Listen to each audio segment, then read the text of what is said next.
Guys, do you know what? Me and Dylan have been working on something here. We have spaces running at the exact same time as our live stream. This is eVTOL Weekly. My name's Ian, one of the host brothers here, and we do have Dylan with us at the moment. So, guys, I need you to jump across to the chat now and let me know, can you hear Dylan? Dylan, can you speak there on spaces, please? Yeah. Hey, how's everybody doing? Hope everybody's having a good Sunday and ready to talk some eVTOLs and figure out what's going on in this space. Ready to figure it out. Dylan, it's been a wild one, hasn't it? Oh my Guys, gosh. Bro. do let me know in the comments. Can you hear Dylan through spaces? Francisco saying he can hear on spaces. Guys, can you hear Dylan? I can hear you guys. Francisco can hear us, no problem. Thank you. Thank you. Right. It's low volume. So that could be on my side. Sorry, guys. This can take a little bit of getting used to. Dylan, you can speak there. Guys, can you hear that? Yep. Let me see. Check. See if it's working. Check.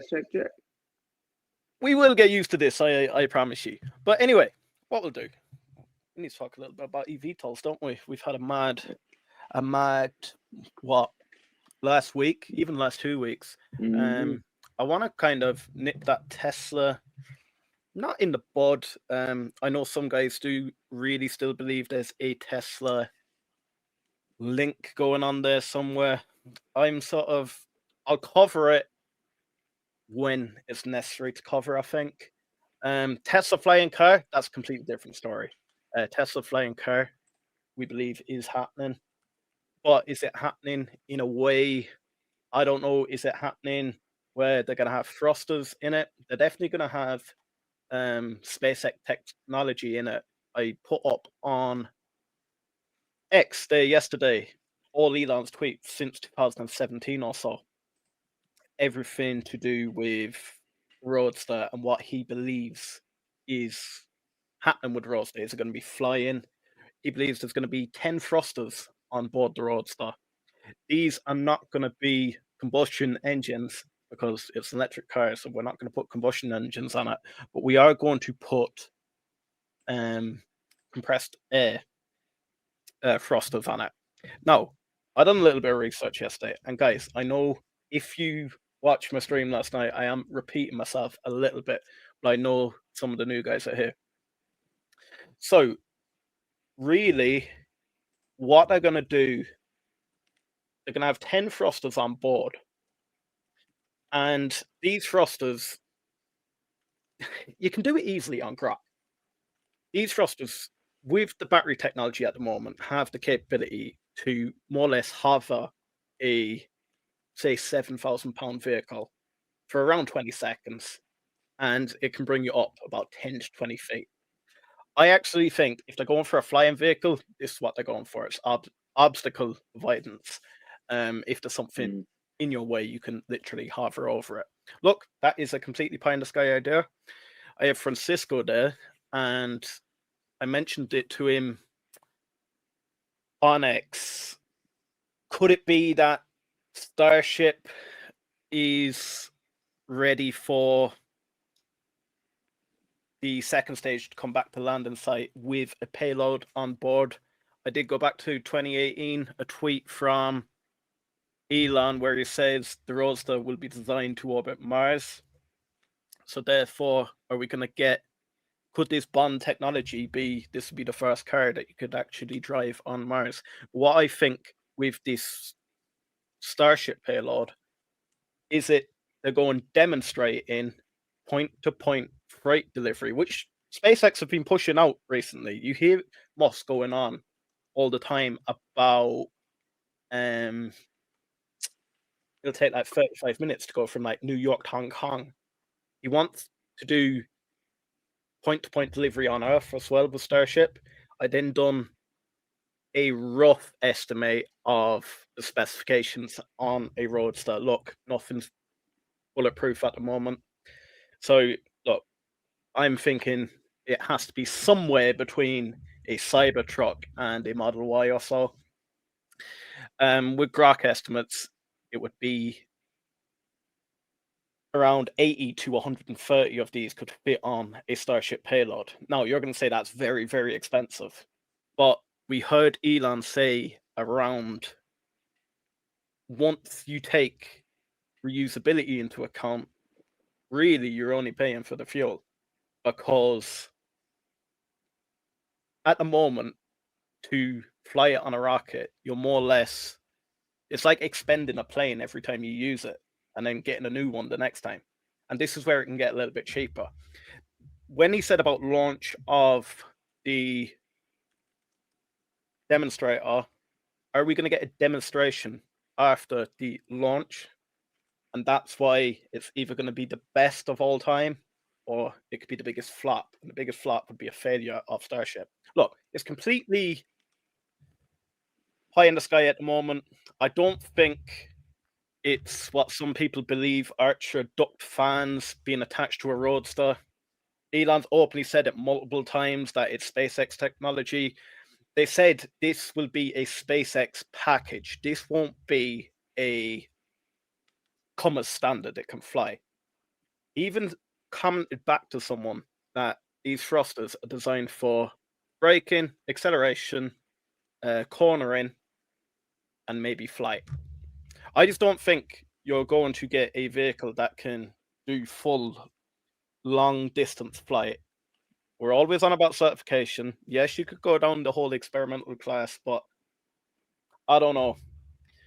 He's also said about removing 2 of the back seats for this SpaceX package to fit SpaceX technology on board. So, look, there's a lot to talk about. Dylan, how do you feel about this?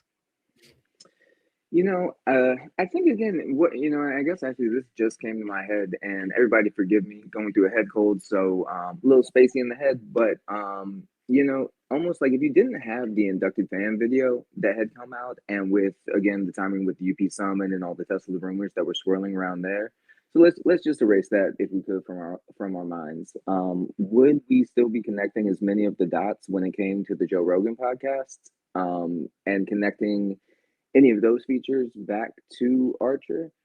And I think for me, when it comes a bit to any partnership between Tesla and Archer, to me right now, I think the things that makes the most sense would be a manufacturing partnership. But I don't know, as I continue to listen to more earnings calls of Elon and get to know his personality around the companies that he's with, be curious if he would be into just manufacturing for somebody under another name versus if he was really getting into the space, doing that more in a acquisition route. So I just don't know if it mentally lines up for me that Tesla would come and swoop in and be the manufacturing partner for Archer. And yeah, for me, I just haven't figured out where the dots fully connect. And I don't want to say why Archer would need Tesla. Obviously, the vertical integration through what Tesla has done has shown and proven to be a cost-effective solution and a way to go to market with their vehicles and such. But you have Archer already, who's partnered with the likes of Hexel, Molicel, GKN, Aerospace. So there's a lot of partnerships behind the doors already that are there set building out Midnight. You do have the partnership with Stellantis. And, again, I was talking with Liam, and I would say the Stellantis partnership was one of the ones that worried me most going back to December of 24 with Carlos coming off the board. And I think it was just until the last few weeks that I kind of just decided to take a different perspective on that one, where I kind of looked at, what is Stellantis doing for Archer? And again, this is just to the best that I know on it. And, they are labeled as a manufacturing partner, and they are a substantial financial backer. They have dumped $200 million here into Archer, $200 million here into Archer. So, if something was to go extremely south, if Archer had to somehow get Stellantis off the books, then I go look at Archer's cash balance sheet. So, could Archer afford to lose 400 to 500 million off the cash balance sheet? I would assume in that situation they would be picking up another manufacturing partner that would be equal to or greater than Stellantis in that situation. So I think that would be what do you call it, like a weighing cost versus the other word I can't think of right now, kind of variable in that. And with it's I was talking with Liam with this a little bit too, and I think there's a reason that Elon's able to kind of either go on Rogan or even go on his own earnings calls with Tesla and kind of be a bit out there and be a little bit. Again, these earning calls are all forward-looking statements, but if you go back to his earning calls, I believe FSD was promised a little bit prior to when that was actually rolled out. Maybe some of the other upgrades, and I'm sure people that know more of Tesla would obviously be able to speak more into that. I mean, I think Elon has definitely earned his grace as a CEO to be able to come on his earnings call, talk about the humanoid robots and the way he wants to kind of own and operate Tesla with the shareholder votes and such.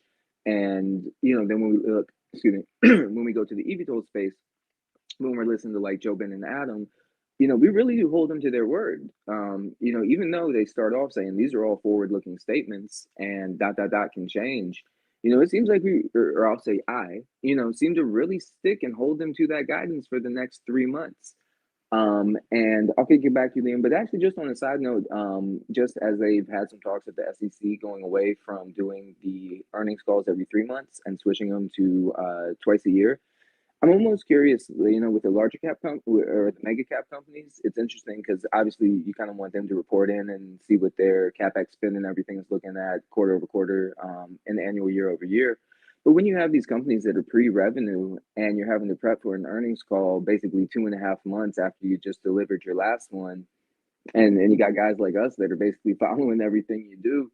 It's kind of like what are we left to kind of pick apart from the earnings call? And then I guess we'll kind of talk about that going forward. But yeah, so right now I don't know. I would love to take kind of crowdsource it and get the crowdsource advice, but I just don't know where. Because again, even when we get to the robo taxi, I think for me the first thing that made my brain think that there could be an Archer partnership with Tesla in some manner was that flashing Archer logo off the robo taxi. And I'm like, okay, maybe something to get you to the vertiport. Now, if I go in the middle of that, I actually kind of skewed my thinking after all the Whoosh video came out, and I was thinking, okay, look, Waymo is already set to go in San Francisco. Um, Archer does have had the United showcase at SFO. So I was almost like, why would Archer need to pair, even though Joby is Uber and Uber Elevate, why would Archer need to necessarily say, oh, we are only going to allow you to get to our vertiport by a, blank company's autonomous vehicle? And then, down that rabbit hole when the airlines were shown on the robotaxi just a week or so ago, and I think that was pretty fair debunked by you, Liam, in the channel, where again the kind of purpose of the eVTOL is to get you to the FBO and get you over the gate. So yes, you could take the robotaxi to the FBO. I'm sorry, take the robotaxi to the vertiport, and then go ahead and take your eVTOL on into the FBO. And then again, we were discussing security and baggage and all of that. So again, a lot more to unfold. But yeah, so yeah, a lot. But yeah, until something becomes concrete or some SEC filings start showing up, because again, that's kind of like a canary too for some of these partnerships. Like they do have to file some of this stuff, if not all this stuff, through the SEC. So I'll keep checking.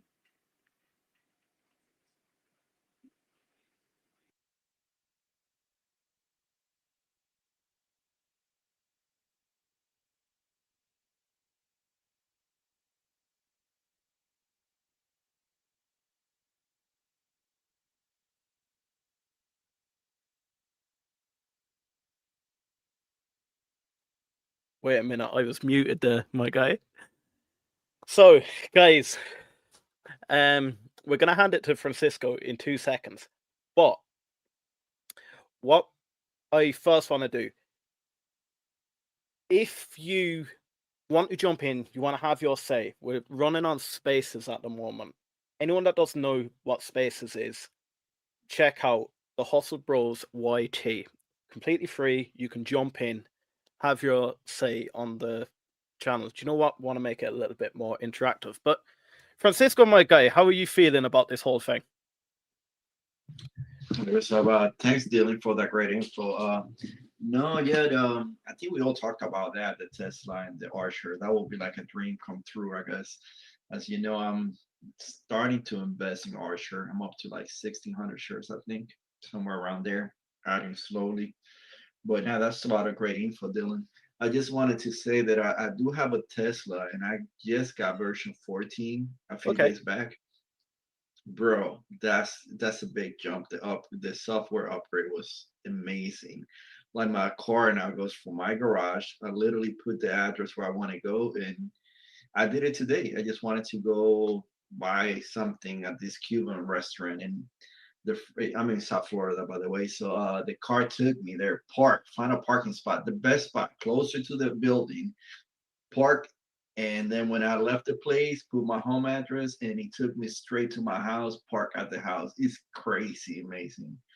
But to go with what Dylan is saying, yeah, I agree. Like, it might be like a partnership like that they're looking for, maybe like because Joby partnership with Uber, it might be, but it's all interesting. The reflection of the Archer sign on the Tesla cap, that was interesting. But I mean, I wish, I hope that we get some partnership. But hey, we got Palantir and Anduril, and And that's what I'm Andro. banking on. Yeah, and that's what I'm banking on. That's what I have to say. Then just give you guys that information that I got that software upgrade from Tesla, and it's great. Maybe we get some software. Do you guys think that maybe Arsha will get some software partnership with Tesla? Or I don't know. Maybe that question. Maybe Dylan knows more about that. Dylan, do you You want to jump know, in there? oh man, could they, would they? I guess for me, the hardest thing I'm trying to wrap my head around is like, yes, getting into kind of this trinity of future looking partnerships with Andro and Palantir. It seems like we're getting like this trinity of, this like golden future age of, defense as well as personal travel. Um, I guess it would just have to depend on how both companies are benefiting from it. Would Tesla be getting money off the data? I think dot dot dot. So maybe to skew myself out of an answer that I don't know, but that's a great question, Cisco. And kind of like you were talking about the FSD.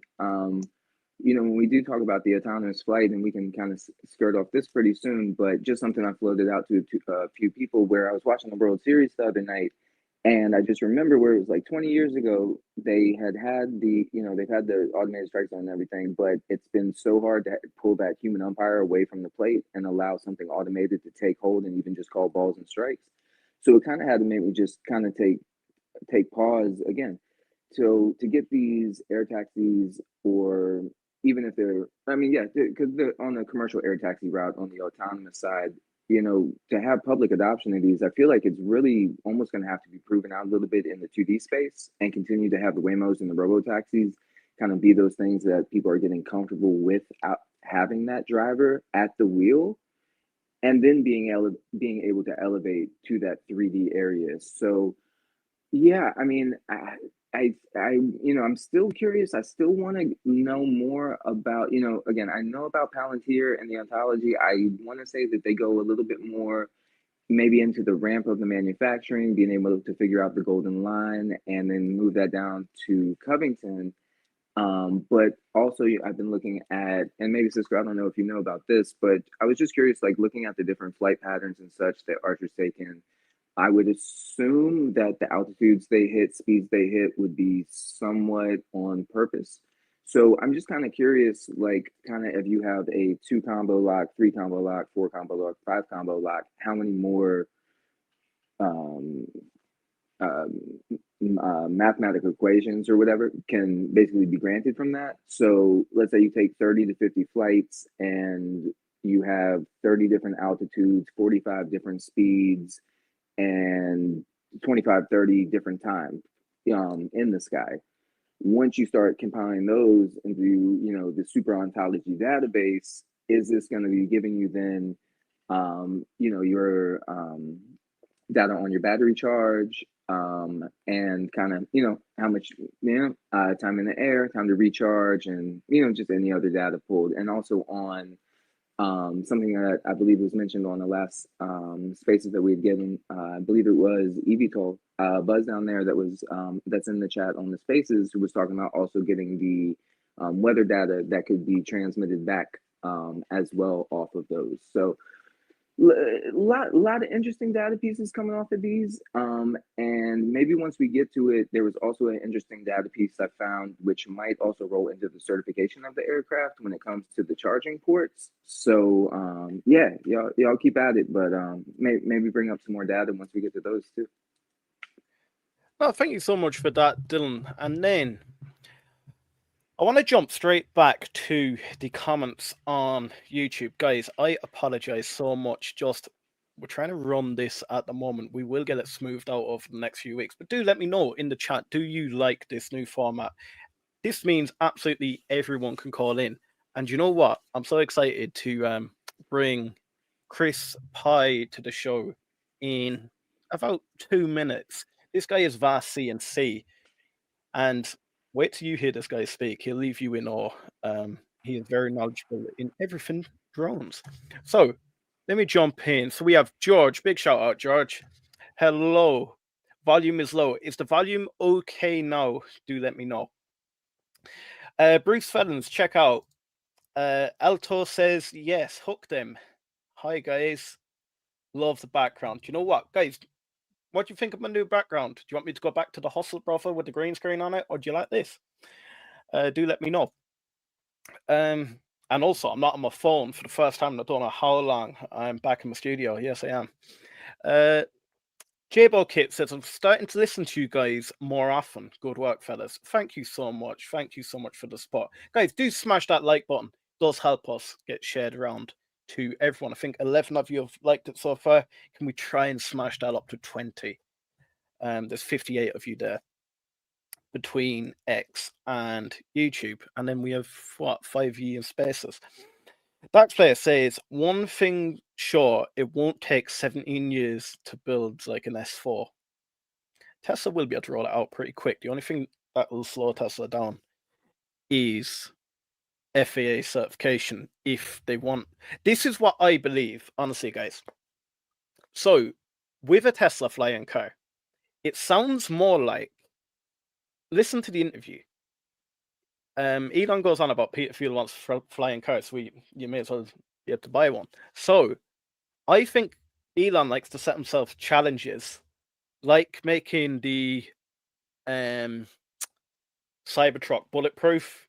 There was no need to make it bulletproof, but he wanted to make it bulletproof. There was no need to make it quicker than a Porsche 911 while pulling a Porsche 911, but he done it anyway. I think this is one of those challenges. I think it can fly, but it's not always going to be flying. If you think about it, Francisco would know better than me, not gonna lie. To fly one of these things, surely you'd need a pilot license. If not, you'd need full autonomy. And in this air taxi space, I'm not saying they're going for the air taxi space, but full autonomy is in the future, but we're definitely nowhere near 2-3 years away. So how long is this Roadster going to be in production? Really need to think about it.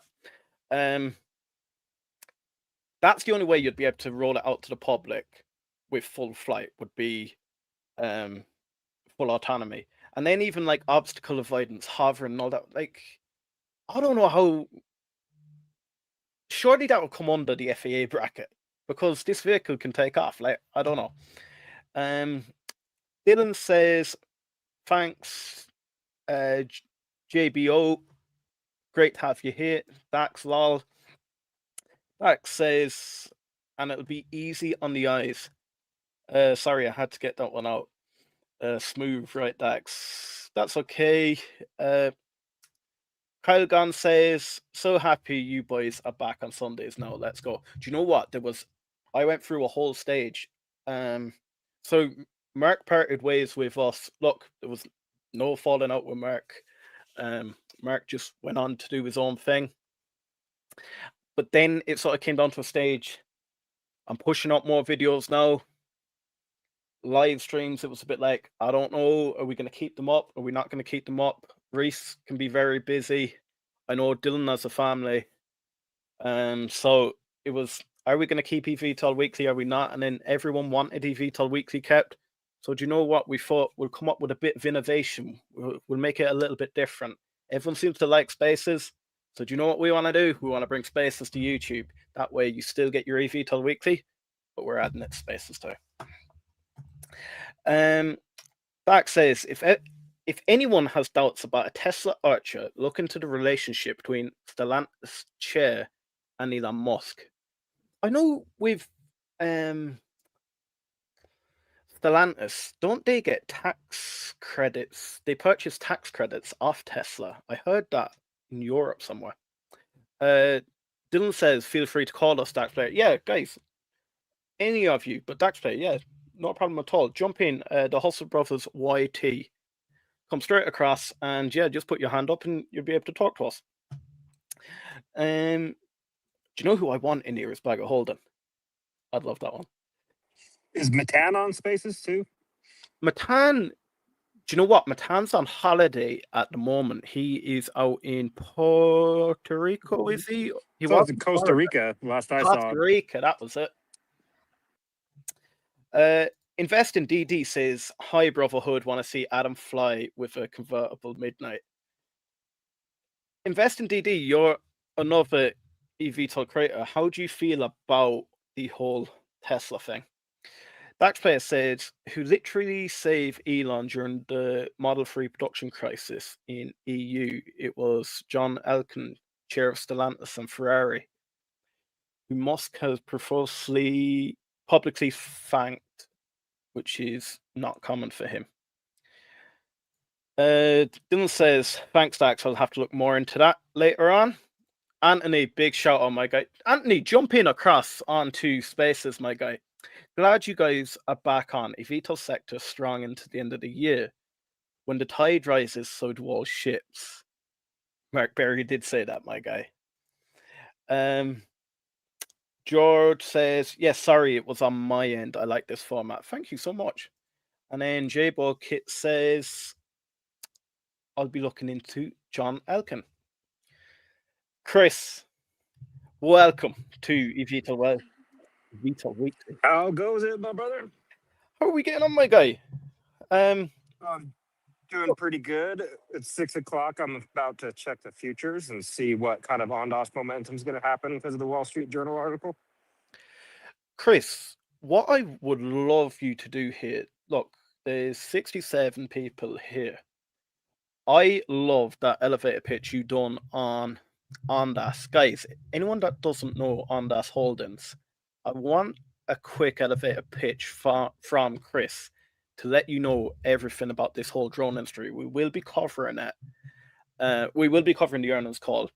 We will get that married up. I put out the 6th, but it's not the 6th. You said it was around the 11th, didn't you, Chris? I think that week of the 11th, but UMAC moved theirs up a week. I'll have to check Ondos, but I do believe it's the week of the 11th, but I don't know if they have a PR out yet. Yeah, Chris, would you be able to give the guys an elevator pitch of what Ondas Holdings is, my guy? The easiest way to think of them is they're rolling up drone companies from Israel, America, and soon to be Ukraine, and then selling them into a global market, essentially. They have acquired a lot of really interesting businesses, kind of outside walking around, so I'm not very focused. I don't have my computer in front of me, but I'll look up that earnings report. But Ondas, I think, they're really overextended and overvalued right now. They have been up into the $11 stock range. They're back down to 6, so they've had a massive haircut in the last few weeks, but they've got a lot of potential catalysts coming in as far as they got green UAS. They got green listed, which is like authorized to sell to contractors or to military contracts. And that automatically puts them on the blue list, which gives them NDAA compliance for picking up contracts. But everybody's kind of waiting for the shutdown to end. And there's a lot of interesting catalysts there as far as like when that might end, but we can go into that elsewhere. But the main reason I like Ondas is because of their Ukrainian connection through Baltic Ghostwing and James Acuna. He's kind of positioned to be, and he's well capitalized. During this last run up, they had plenty of dilution events that got soaked up quick. I think their war chest is probably about 600 million right now. It was up to 800 million, but they just did a couple acquisitions for more Israeli sensing like sensor companies and a mine clearing company, which is going to be huge if this Ukraine conflict ends. It's going to be a lot of cleanup, and just the global demining industry is pretty good, pretty massive TAM. But they have like the robots, the sensors. They have an investment into SPAI for drone-based mine detection. They've got a lot going on for them, but the biggest thing that we need to see to really validate the thesis is major like contracts coming through. And they have yet to like really grab a significant government contract from the US. They're testing in Germany now. They're testing through NATO. So there is a lot of potential for global market exposure. They also have Southeast Asia. So they're a little bit more global. They're not so tied to the American Defense Department, but if we start seeing major contract wins, that'll be a massive indicator. Thank you so much for that, Chris. Guys, Anders Holdings really does excite me. You see it flying around X now. Over the past, I'd say 2-3 months, it has pushed up significantly. Yes, we have a few acquisitions taking place. I did have... But you also got to remember, sorry to cut you off. Yeah, there, you're but fine. they also have Ondas Networks, which is communication systems for trains. Like our train communication systems are kind of archaic and old and very vulnerable to cyber attacks. Like there's been like studies that have done through the cyber department, whatever there is in the Department of Defense, that show the vulnerabilities of these train systems. And they've already got authorized by the American Railroad Authority. They're testing the systems in Chicago, and they'll be rolling those out throughout the United States. They're IEEE certified, and they've got everything in place. They're just scaling it out now. So that's kind of like a free secondary company that you get along with this. And so far, trains have only been probably about like 10 to 15% of revenues. They've gotten, their gross margin was 53% last quarter. So they're executing pretty well. It's just kind of in the background, and they're not really grown into their valuation yet. Oh, thank you so much for that. Francisco, you did have your hand up there. Do you still want to jump on? Francisco's a big investor in Kratos as well. Kratos do have their own UAVs. Francisco, I will let you in there. Go on. Yeah, what's up, bro? No, I just wanted to let Chris know that the futures look green in you guys. I know that he said he's walking and he was looking to see if Ondas is going to be green, but everything looks green right now at the moment. I don't think that Ondas, I can't see that one for some reason. It's only up about 2% in the overnight, so it's not as much of a hit as I was hoping to get, but we'll see how it plays out in market open. Futures don't just give you like a little hint. They don't really tell you w's going to happen. Yeah, it's looking good though. Just wanted to let everybody know. And I know Kratos is doing good, man. We a lot of good things happening in Kratos, and yeah, they did some partnerships for eVTOLs too. So I'm excited with everything they're doing out there. Yeah. No, thank you so much for that. And then we do have a question. Keelgan says, do you think hover will eventually bounce over to the drone market? So speaking to Brandon,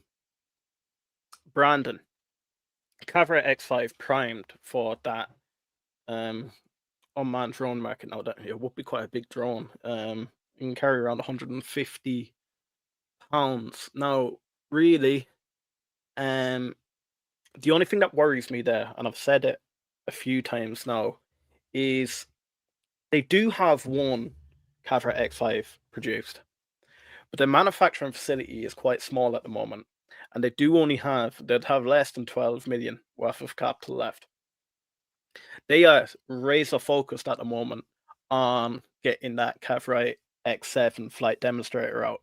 So I think it's one of those, sometimes you diversify too quick, you end up like, you need to bury the roots in what you want to specialize in.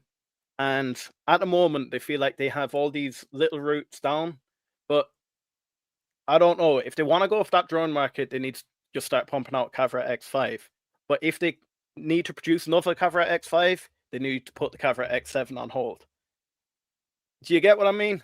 But could we see them eventually bouncing over to the drone market? I think it'll come hand in hand. I think they will sell both their hybrid eVTOLs And then I do think Caveat X5 will be an ideal candidate for the drone market. But Chris, you might be a nice one there to jump in on that. What do you think of the Caveat X5 for the drone market? I've always said that that's where I think a smart maneuver would be in scaling that out, just mostly because of the capex spend for stuff like if you're doing massive fiber, like pre-preg fiber layups, and you have to put them into an autoclave, like the expense of an autoclave goes up exponentially with size. If they were to capitalize and start producing the X5 at a decent scale, they could be able to have a much less capex footprint as far as like productionizing that, just as a function of the size of those units and the size of the equipment they would need to service and like generate them at a decent scale in order to kind of go after these things. But I do see your kind of point of like right now they're really a prototyping shop. They have the X5 prototype and they're building an X7 prototype. And if they will need some serious capital inflows in order to scale either one of those. I just think it would be a smart move to go after that kidney in a cooler market, go after that, in hospital to hospital transportation, because they have the best design in my perspective of vertical takeoff and then engine-borne flight, and they're faster than any of these eVTOLs companies, any of these drone companies that are going after these same markets. And when you're taking a heart transplant from one hospital to another hospital, like minutes matter in terms of like whether or not for the survivability of a patient. I think they would have a really massive opportunity there to kind of like capture if they're able to get that capital influx. They just received an INSAT grant. I don't know the amount that they got from that from Canada. They're getting a It's for lot 2 of million, decent. wasn't it? But they're not going to get the 2 million up front. It's depending on milestones being hit. Yeah. So, but the Canadian government themselves are starting to detach and decouple from American primes and American like military suppliers. So they're starting to really start to invest in their own space programs and their own military programs and their own drone programs. And I think that they're positioned pretty well. Like Volatus is a drone company up there in Canada that just got funded for a massive manufacturing facility in Montreal, I believe. So the Canadian government is really starting to put a lot of money into this area. And I think Hover has some pretty good exposure as far as capturing some of those upcoming contracts and awards and grants for building a Canadian military like contracting system or basis and being less reliant upon American producers. Well, thank you so much for that. And then Dylan has hand up. Go on, Dylan. Yeah, thanks. So, really quick, I was just hearing the Canada, and I just popped over because I was hearing some conflicting stuff from not from you guys, but from the research. I was getting like conflicting research stuff. But I wanted to just look at Beta Technologies real quick. So they're not a Canadian company, but Beta Technologies did open a major engineering hub apparently in Montreal, Canada, in March of 23. So I don't know. I'm just getting a little bit more curious of Beta Technologies, their capabilities, and kind of the roles that they're going to play inside of this eVTOL and drone space. And I guess, for me, that's more on the eVTOL side versus what everyone may consider, or what I may consider, a quote unquote drone. Is that broken down basically to just saying the drone is that autonomous aircraft? So with the one that Palmer Luckey just did, the autonomous fighter jet, it's like, is that a fighter jet, or we classing that as a drone hill? Or It's going what you after think, Chris? CCA. The Okay. drones are classified in categories. Like a category 1 drone is like your small, like FPV drones and your small reconnaissance drones. That's where like your Red Cats and your Ondas systems and your D-Pros and all those are in that kind of category 1 area. Then you go up just on weight into the higher categories of 2, 3, and 4. And that's where you're getting into like AV and those like Reaper drones and those long range reconnaissance and attack drones that are like the expensive ones. But like you could consider like the Kratos, the Anduril, General Atomics has one as well. They're in the CCA program, which is for like an autonomous wingman, but they're still kind of considered drones. Anything that flies without a pilot can kind of be considered a drone. but like the level of autonomy and the level of control is like a differentiator, because a lot of drones right now are piloted but also have autonomous options. And Palantir with Red Cat's doing some pretty interesting stuff there. Shield AI, they have a CCA that they did, their Batwing or Bat X or something like that, but it just launches straight up and then it flies. So there's a lot of people that are going after that like autonomous wingman fighter jet prize. And it's really interesting. I think Kratos has a pretty cool advantage in terms of like how much they're relying on making it cheap, because they're using those for training, like essentially like to train fighter jets with live fire, you can just shoot down a Kratos drone. And they're also turning them into cruise missiles. So Kratos is also well diversified in terms of how much exposure they have to space systems, RF downlinks. They're not, they don't have all their chips in that one basket, but they're pretty well diversified and they've had some pretty strong momentum. But yeah, I do consider those drones. And then, guys, do smash that subscribe button. We're nearly at 4,000 subscribers. Francisco, I seen you had your hand up there.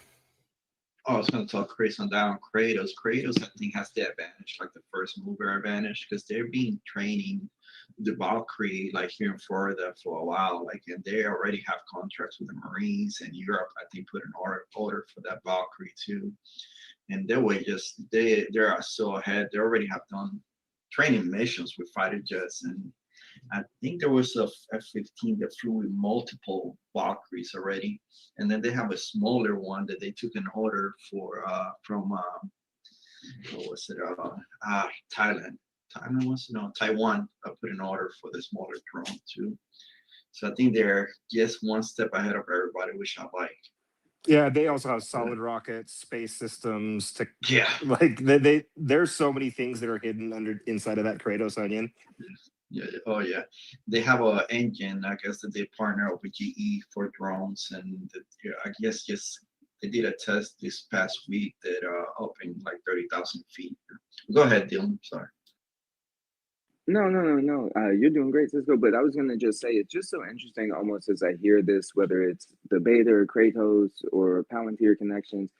It reminds me a little bit of like kind of how Sam Altman has like the OpenAI, like AMD and NVIDIA kind of all in the chokehold with like all those forward like orders on the books and everything like that. So it's kind of interesting also in this eVTOL space. It's like Palantir may be partnered with Archer and not Joby, but I think Palantir is partnered with L3Harris, who is a partner with Joby. NVIDIA is not. NVIDIA is the exclusive partner with Joby on the chip that they just talked about, but NVIDIA is a partner with Stellantis. So I mean, I know that tech's not going to go, hand in hand and side by side, and that's not going to be shipped over to the Archer or anything like that. But I just think it's interesting. It's like as we kind of peel back the layers. I mean, we know kind of who those key top players are, but even to like the Kratos, the Beta, and such, it's kind of interesting how they get thrown together. And then just to rewind real quick, but I don't want to go down too much. One reason also with the Tesla and Archer, I need to, and no pun intended, I need to figure out what's going on with the Figure robots. And is Brett Adcock going to be supplying the robots to Covington, Georgia? Or is there going to be the Optimus robots building out the eVTOLs in the future? But I know that was like 35 minutes ago, but I just remembered that one. But that's why I'm kind of bullish or bearish about the whole Tesla to Archer connection, purely because of Brad Adcock and the Figure robot and his investments in Archer. Like, I just don't see Elon kind of like shoring up one of his major competitors' companies. Like, they beef it out on Twitter sometimes. It's pretty funny, but I don't really see a major connection there, purely because of the Brett Adcock factor. Then jumping back across to YouTube, Olga, hey Liam, I like how you're doing your show right now. Olga, big shout out. Olga, surprise for you. We are coming back to Rocket Lab. We're doing something completely different. Do you know what? I've been banging around ideas this last week. Francisco actually helped me with this one. We're going to start doing a midweek show, and because this is working so well, this is going to be the format we do it. Francisco, how do you feel about that one? Not good, man. I got a little bit of bad news on Rocket Lab. I was just surfing the web and found out that Hypersonics pushed their haze launch to first quarter 1 of 2026. So that one got pushed back like a whole year. I was hoping for end of year another haze launch.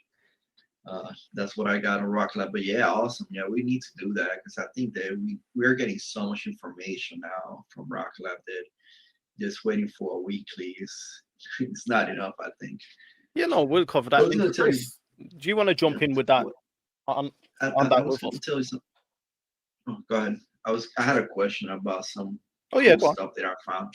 I sent you guys on the shot, like on the DM on X. There's something real cool that I guess they did with a drone, like a Black Hawk, and they had like this, I think a sergeant, like he only trained for like an hour with a tablet. He was able to fly and do autonomous flying. Is there something that maybe Archer and Joby can apply, like that kind of software in the future? It's a question for you. Teleoperation. Yeah, that Black Hawk helicopter, they unveiled it at AUSA.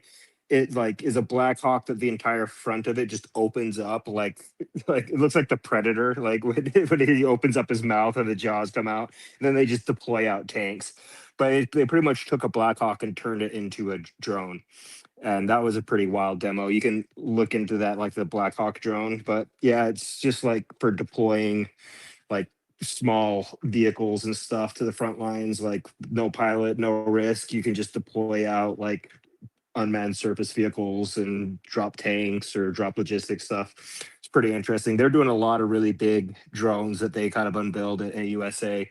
And one thing, if you guys ever get a chance, I would encourage everybody to listen to the keynote. Try to remember is it's not there's Duffy, there's Dolte, there's Dante, there's there's so many D's, but the head of the army, I'll have to look it up, but he did a whole presentation about 3D printing and right to repair and disrupting the relationships of procurement and like the prime companies, how much they're overcharging for parts and systems and how they can 3D print them better in quicker timelines. And it's really interesting. It kind of tells you a little bit of where this market is kind of headed as far as contracting and procurement. Was that Driscoll? I think Driscoll. I can never remember. That's I always okay. get them all mixed up. Yeah. No. You're on it though. And then, guys, in the comments, do jump in if there's any stock you want us to talk about, want us to cover. If you're not comfortable enough to come in on the spaces, don't be afraid to jump into the comments. We will still speak back and over with you. I will talk about Joby. I do promise. I know I've skipped over Joby's, so I do apologize for anyone waiting for Joby. We will cover them. But Olga says, any knowledge on Red Cat? And you know what? You've got the perfect man here. You've got Chris Pye. So, Chris, Red Cat, any information on them?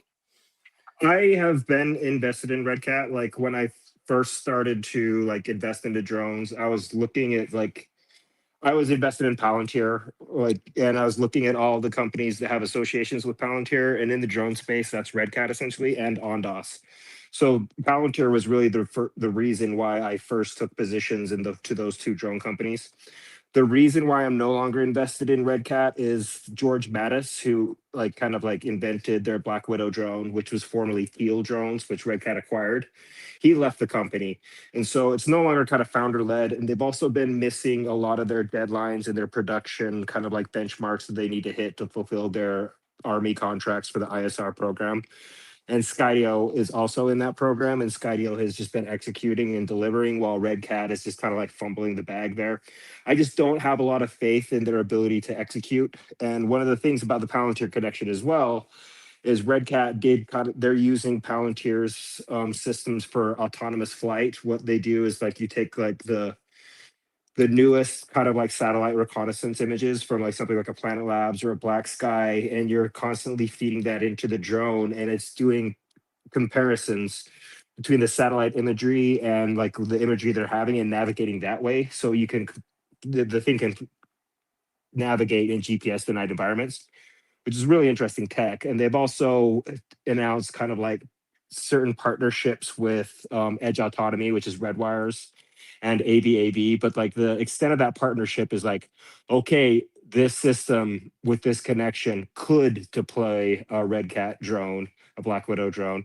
I just think they're in the. I always compare companies and management in a Chris Kemp to Peter Beck scale. And I just think Red Cat is a little too far onto the Chris Kemp side of things than the Peter Beck side of things. So I don't have a lot of kind of like confidence in them. And they've just, I just think they've been failing to execute. And I think their drones are a little overpriced for like the coming influx of Ukrainian drone hardware that's going to be kind of like cratering the market in a lot of ways as soon as this Russia-Ukraine conflict is. They're not a position that I've been in. I have much higher faith in the component plays like the UMAC, LightPath, Copen, and some other ones that I'm kind of looking at adding into like AMPX. I know Dylan has been in AMPX for a while and they just had a major bump this last week, but they're probably one of my higher confidence battery plays. I just think there's going to be a lot more longer term like investment security in the component systems rather than the final drone products, because the actual flying drones, like those companies are going to see it's like a race to the bottom. There's not a lot of competitive moats there. And when Ukraine starts selling drones to America, like they can hit price targets that will create a lot of these companies.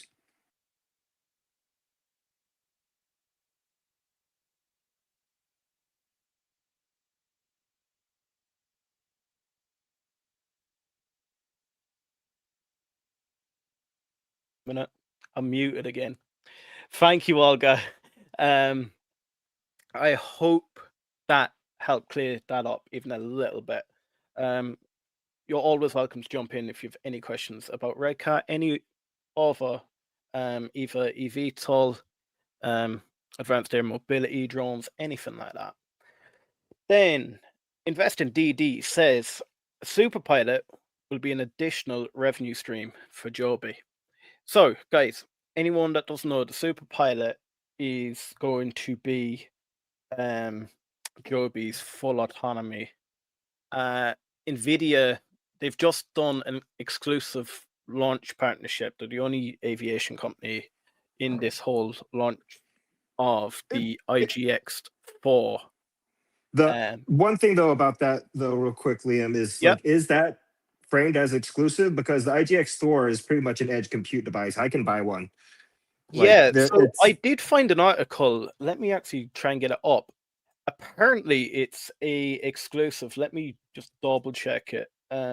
yeah, I didn't know anything to confirm or deny that, but I was curious if that was in the actual thing, that it was like an exclusive, like a non-compete kind of a situation, or if Archer could just start buying these fucking things and sorry, cursing YouTube, sorry. No, you're Archer all can good. start You're all buying good. these You're all things good. and putting them in their own eVTOLs, you know?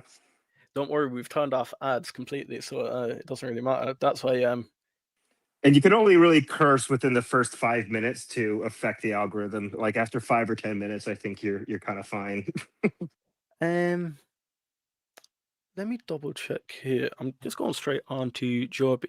I did find one yesterday that said they were an exclusive. What I'll do once we start talking about it, I will find that article.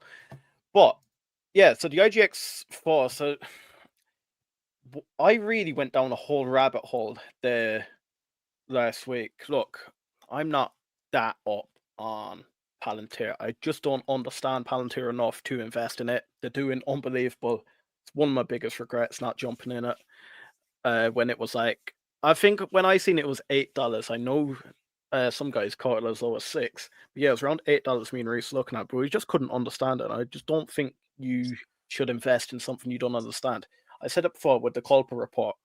That's why we have fundamental understanding of ACHR, because when the stuff like the Culper report comes out, the short report, you need to be able to sieve through what is true, what is partially true, and what is synthetic, put it that way.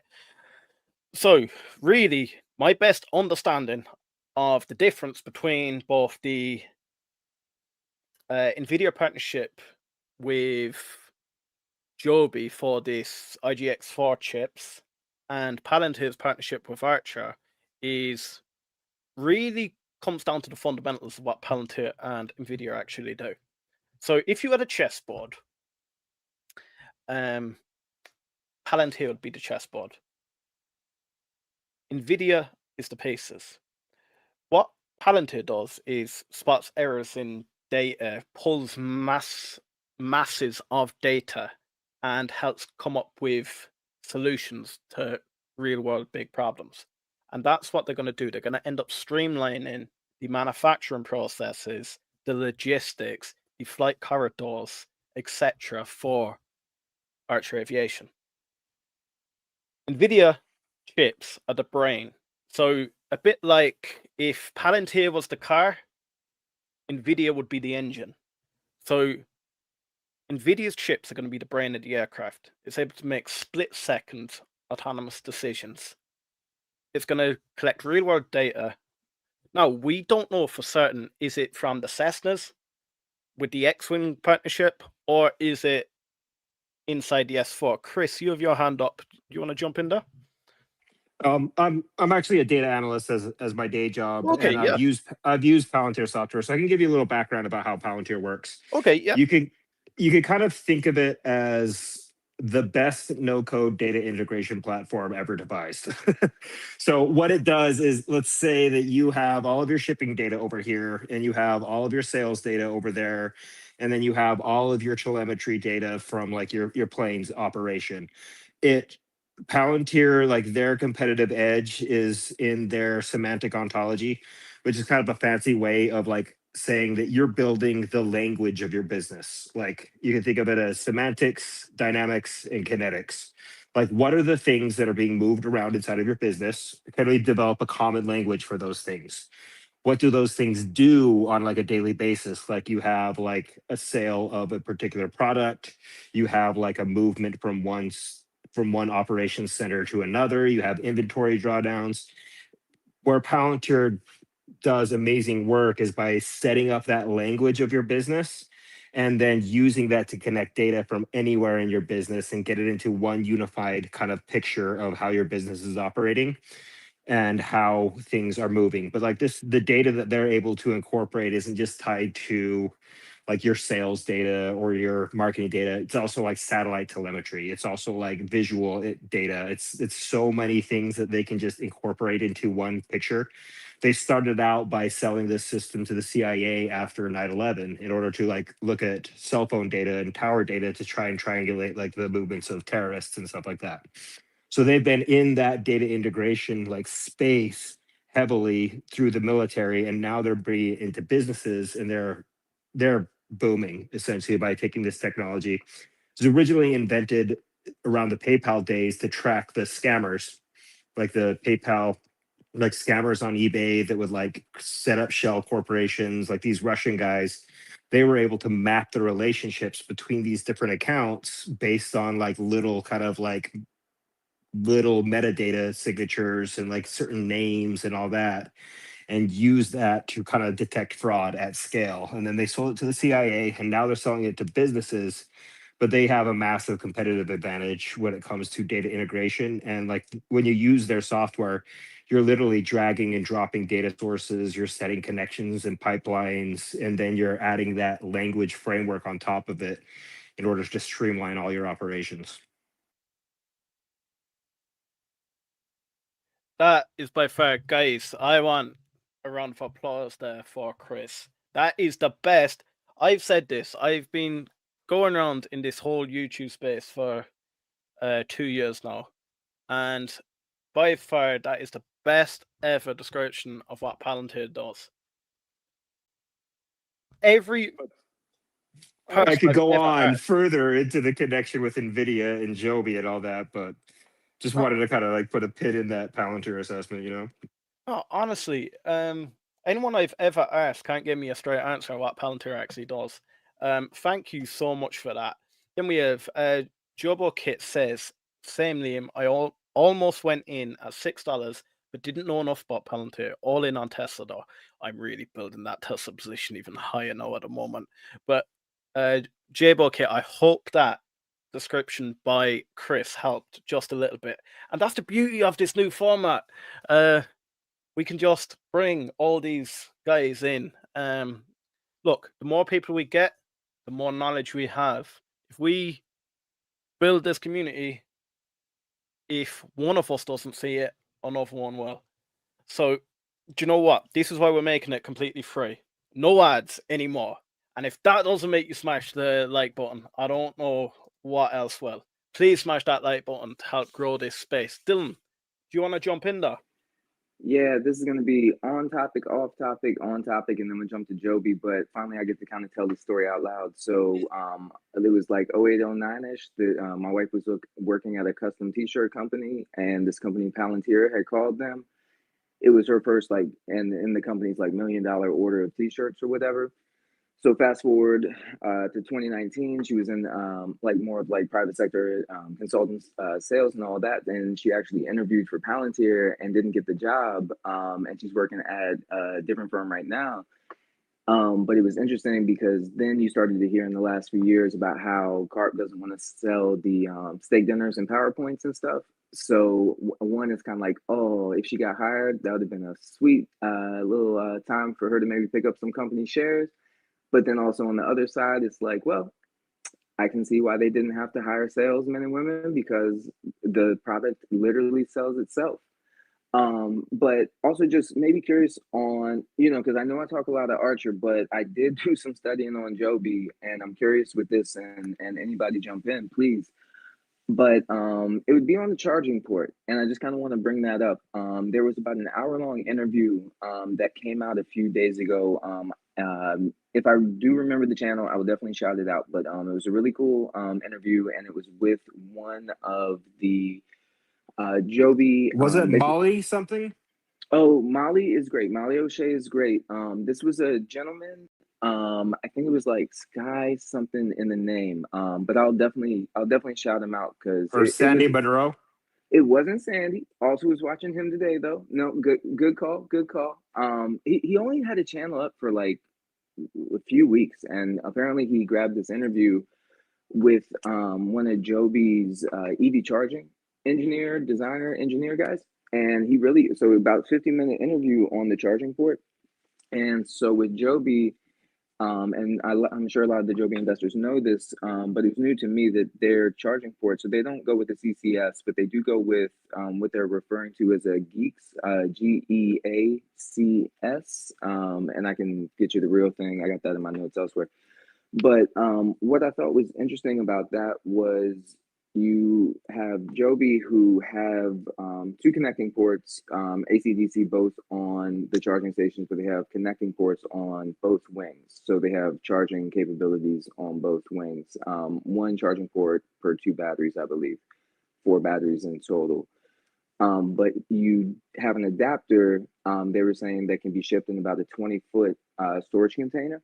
And that's how it could be shipped over to the vertiports that were being built out. And I know that, was it through Sky Sports? I think maybe Joby has been either building or they're getting into the operations of building out the vertiport over there in Dubai. So I think a lot of, I don't know if I was hearing it as pushback, but just some of the just kind of challenge to the geeks method of charging was just kind of, why wouldn't you use the CCS that's so much more adaptable and really can already be found either at your airport hub and also help the on-ground vehicles that would be there basically as some of these airports have turned over their fueling cars and stuff like that over to full electric vehicles as well off the CCS charging. Really the biggest downside, they said, that, or at least I took away from the CCS charging, was that when you insert the port upside down, it's just not as, the connection's just not as sturdy as when you do it to a vehicle. That's kind of like left to right, I guess. I'm kind of like waving my arm.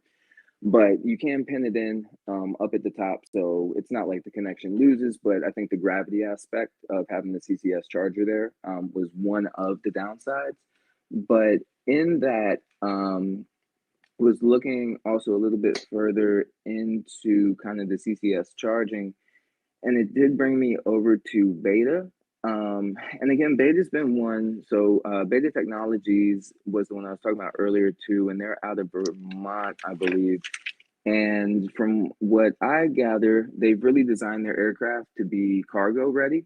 Basically, they've kind of mapped out their whole inside, like kind of gutted the whole inside of their aircraft to like fit a specific number of packages and kind of like ready to go, so I could see them almost like a FedEx and UPS. Is that the tow guys? They got where they tow it behind the plane?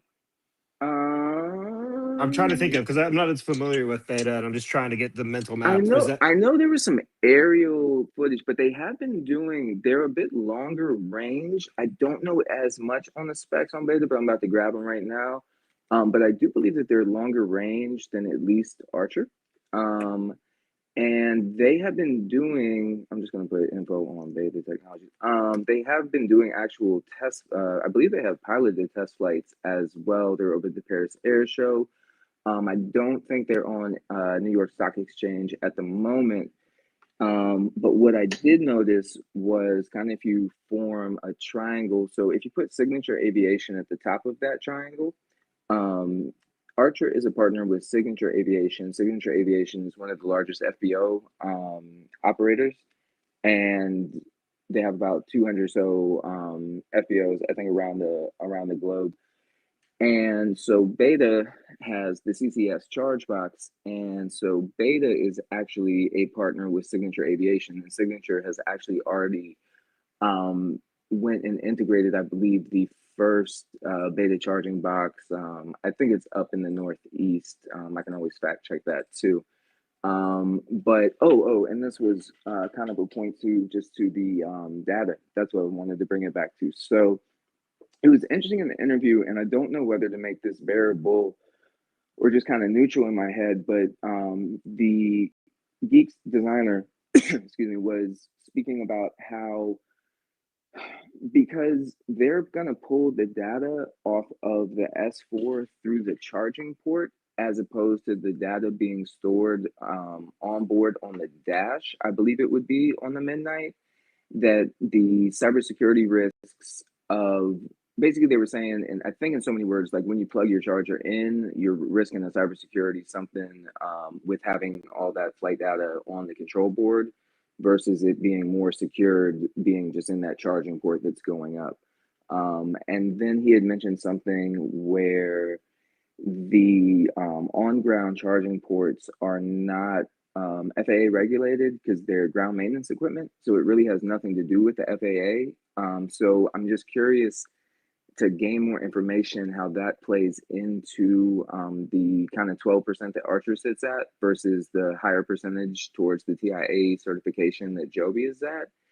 And yeah, just kind of, it's just interesting because it's, it's either I think Joby is the market leader and sets the industry standard, and others are going to have to switch over and get to the Geeks port, or is Joby putting himself on an island where, again, if you're owning and operating that vertiport, you're only going to be able to own and operate, those ones with the same connectivity coming to them. I don't know. And then Chris, do you want back in there? Yeah, I was just thinking, is that a function of Joby's like kind of market approach of being like vertically integrated as far as managing their own planes, their own like vertiports, their own kind of system, and creating an ecosystem there, whereas Archer's approach is more to create the planes and then like partner with other operator networks? So I think that could be like a reason for Joby to want to go with a more proprietary connector. If they see any type of an advantage to that proprietary connector, or if they're owning and operating their own like network and they're vertically integrated in that aspect, I could see that being an advantage for them rather than going to a more universal plug format. No, then jumping across to YouTube, we have Tim Hensey joined the chat. Tim says, Joby has a plan for a decade now. We're seeing it happen. That's why I am way long with the company. I then asked him how he's feeling for the earnings. There's a reason why major corporations are investing in Joby and Archer. Earnings will be pending. Like Jackson says, eVTOL's definitely heating up. We are getting closer as time keeps moving along. Soon it's all going to be right in front of us. Like you always say, there's room for both Archer and Joby. There's room for both Archer and Joby. There's room for so many, We're only seeing the first phase. As Brandon always says, wait till you get the phase 2s coming out, the phase 3s. So, look, we're so early in this whole eVTOL space. Guys, there is 88 of you with us, plus what? There is 6 of you in spaces. I know there's no way there's 72 people watching me on X that follow us. So please jump in, follow us on X. Then, guys, on YouTube, smash that like button. You know the deal. Smash that like button. It's the only way we can keep no ads. No ads is a lot less hassle, isn't it? I can have a bet. I could actually nearly put money on it. I'd nearly put me ACHR and Joby on it. We'll be the only YouTube channel running the earnings call with no ads. And you can even jump into the other ones, have a look. I know we're going to be the only ones running it with no ads, because that'll be when YouTubers make money, is during earnings calls. But you know what? Who wants ads? Who wants to be in the middle of a earnings call and get stopped by an ad when Adam Goldstein's about to announce a partnership with Tesla? No, I'm joking, guys. I know you are. You gotta laugh out loud at that. Good job. Do you think limey Jim Cramer is going to be running a stream with no ads? Jim Cramer, he reckons. No, I'm talking limey Jim Cramer, that Brit guy. That old slimy, that slimy bollocks. He'll be running ads, all right. Do you know what? He'll make his members only. Any bet on this world. Did you see that interview with Brandon? The only people allowed to ask Brandon questions were people that paid membership. So you know what? I promise you, any CEOs, anyone we get on, as long as you're respectful, guys, I don't care what you ask or what you say. You can jump into our spaces here. You could call me out live. No, not gonna lie, you call me out live offensively and you won't be on space again, I promise you that. But you could, in theory. Then Dyke says Liam will be a legend soon. Thank you so much for that. Lil Mafia says, bro, you do think this year will be the year of recognition? I think next year is going to be bigger. I think it's going to be bigger for ACHR, because I think we're going to get a vertical takeoff land. Guys, did you see that tweet I put out? No, not tweet. Tweet I found on the video I put out an hour ago for ACHR Aviation. Back in June, they literally said they're not targeting vertical takeoff and landing with pilots until Q4 25. I found it. You can check out the video. I've just wrapped it. So I don't know why we were expecting vertical takeoff and landing prior to Q4, because they literally said it back in Q2 that don't expect until Q4. So do I think this should be the year recognition? No, I think it'll be next year. I think Joby will be certified. I think ACHR will, hopefully by Q4, will be getting close to certification or so. It all depends if a redesign is needed. That's really, and we're going to find out. I really believe we're going to find an awful lot out in this earnings call, good or bad. If it's bad, I'm jumping in. Now, depending. If it's bad, but we're getting all this, we've met with Tesla and stuff like that, but there's no real material behind it, do you know what? I'm just going to go mad live. Then Daxplayer says vertical integration is going to cost more money with less proven historical data. It's admirable, but not a good decision for an entrant aircraft. Do you know what? Me and Francisco will disagree with that. And I think Chris is an investor in Rocket Lab too. Rocket Lab are quite heavily vertical. They're vertically integrated to the tits. Yeah. If they can't build it, they buy it.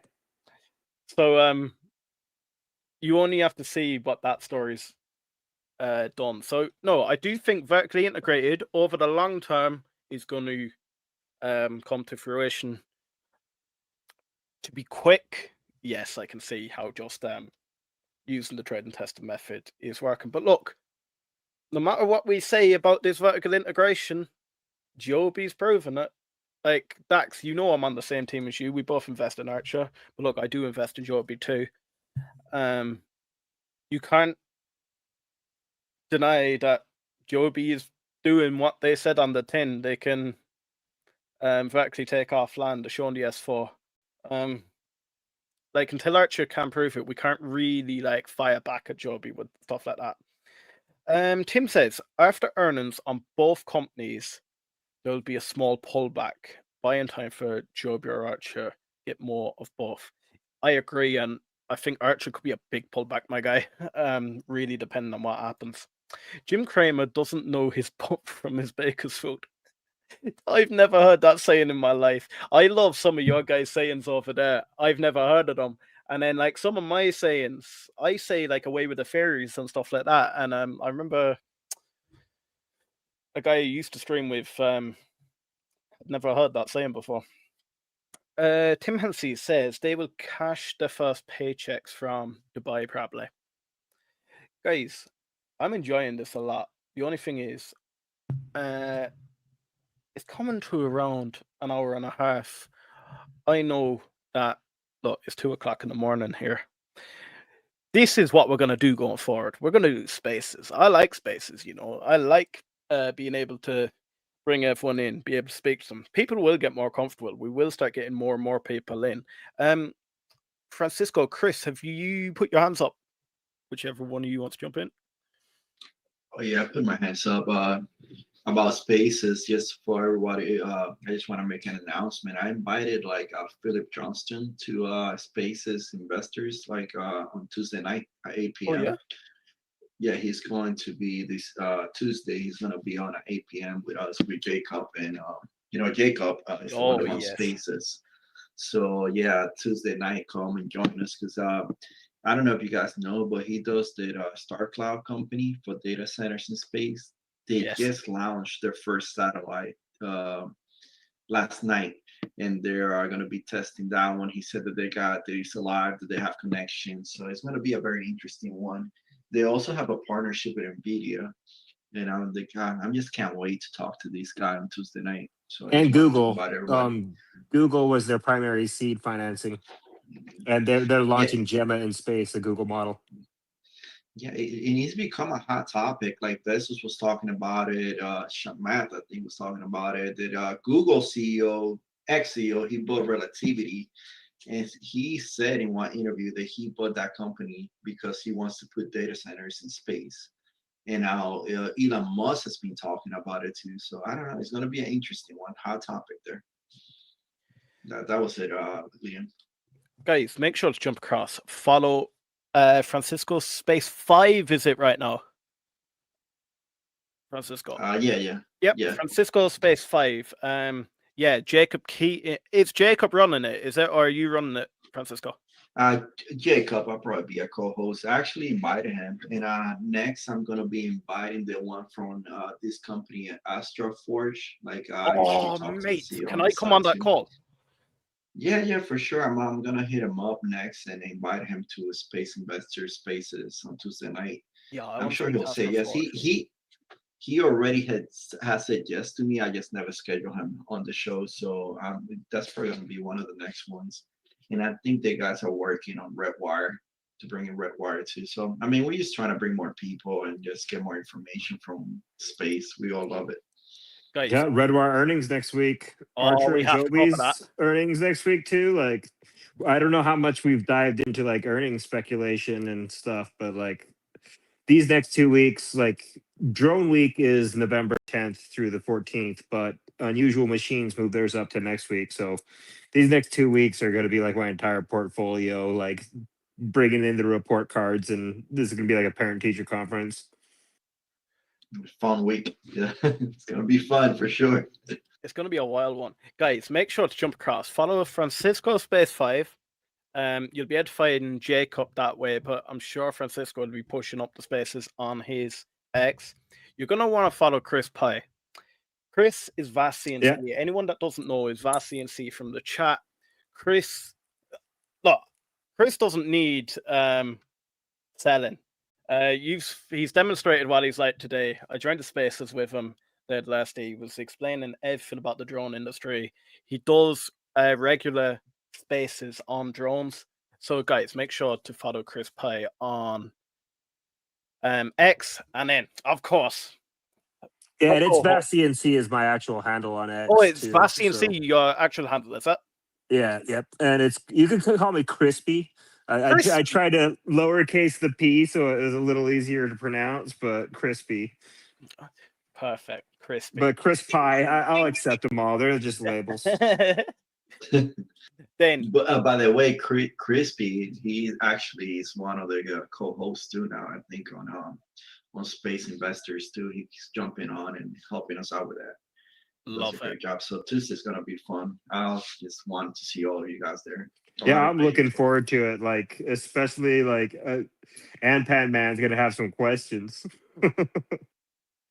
Then Dylan is Dylan. 11, is it? Yeah, I had the regular one. I thought everything was going smooth. X told me I wasn't a human. I had to recreate one, and I went with the favorite number after it. So Dylan is Dylan 11. That's me. Yeah, thanks, Dylan. So make sure you jump across to Dylan is Dylan 11. My co-host, he puts up all the test flights of Archer. He puts so much information about Archer. You know, I've fallen out of Archer Daily, so I don't have information coming through Archer Daily, but I do have information coming through someone who's better than Archer Daily. Because, do you know what? He doesn't run a second channel. He doesn't run Archer Fact Check. But, guys, I'm going to jump straight back to the chat here. There's 102 of you between all of them, and then there's what, 9 of you on Spaces. So look, this is our biggest. Guys, do let me know. Do you like this type of format? Do you want me to go back to the old format? Do you like my background?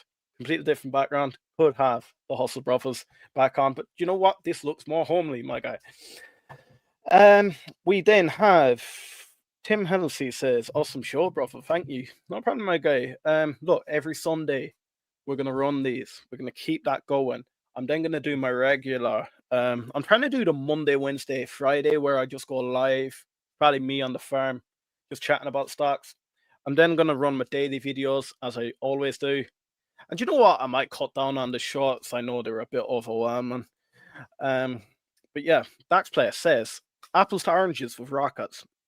They're a space company, not a short-term mass market consumer play. Yeah, I agree with you, but look, Joby are doing well.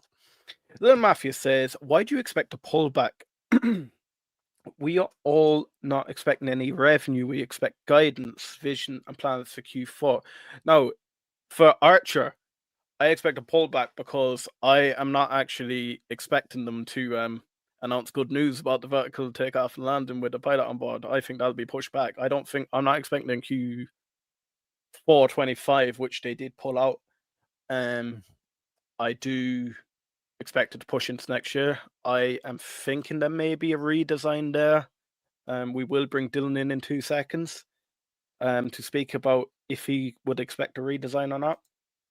UT Farmer Boy. Do you know UT Farmer Boy? I appreciate you so much because you follow every single one of our streams, so a big thank you. I'm late tonight, guys. Any new thoughts on Hover? Do you know what? I'm more or less the same on Hover. We did cover Hover a little bit earlier about the Caverat X5 and whether we could see it entering the drone market. Is it more of a drone play? So I don't really want to repeat that. Do jump back and have a look at that. Any new thoughts on Hover? I'm kind of just sitting tight at the moment. Look, I'm not bearish on Hover any means whatsoever. I'm actually quite bullish on Hover. I do think they're a bit overvalued at the moment. I think we all ran up. We all got excited very, very quickly. But you can ask Anthony. Me and him had a private call. And I said, look, I could see this thing dropping like a pebble when it does pull back. And what did we do? We dropped like a pebble. Just because you got to think there's no real major backers in there. So it's all retail investors. So as soon as one sells out, next thing it just goes the catastrophic drop. All you need is the likes of bad news to come out around the industry or in the macro market and this thing drops because there's no baseline. It's not like a institute will just come in and just mop it up and bring her back up. which you can sort of expect with like an Archer. I think Kathy Wood will be sitting in the sidelines there if we do get a drop. Hookdom says earnings. What earnings? No earnings yet for eVTOL. So earnings will be this week. Is it the 5th and the 7th? I believe. I can't remember. UT Farmer Boy says, "What is Mark Berry's handle on X?" Let me double check for you, my guy.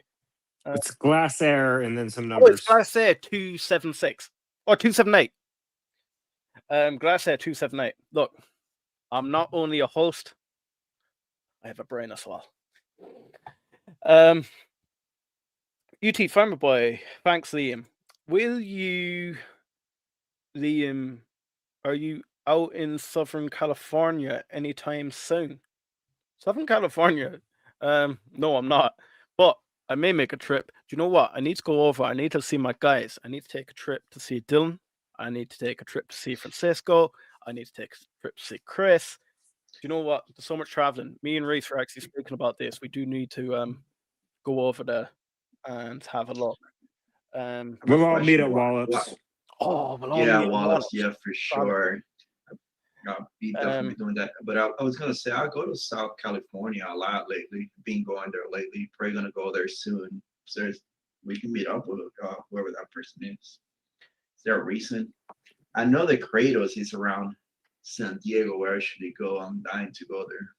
But Kratos is also in Georgia in that new like defense hub too. They're building out pretty hard. What's that area? Is it or Alabama? No, Huntsville. Huntsville. That's where their major space hub is being kind of put together. Space and drones. God. Love it. Tim Hennessy says, "You come out, we will all meet up." Do you know what?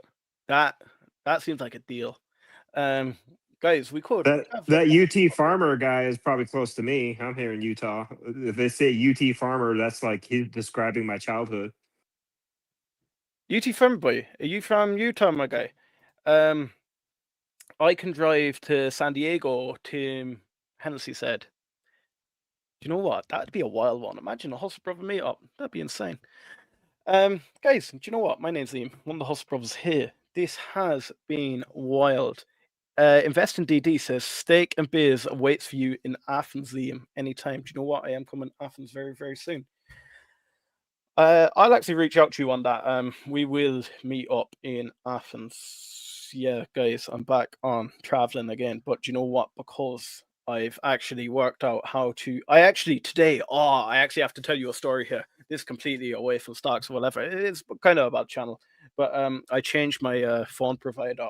So now I never had 5G, my guys. You know that 5G just wasn't a thing around here. And it was one of my brothers said earlier to me. He was like, "Have you got 5G?" And I was like, "I've never had 5G." And he was like, "Oh no, they've only rolled it out there, out in rural Ireland there not that long ago." So he told me what network to go with. Set it up there today. My God, 5G, unbelievable. So yes, I will be going around.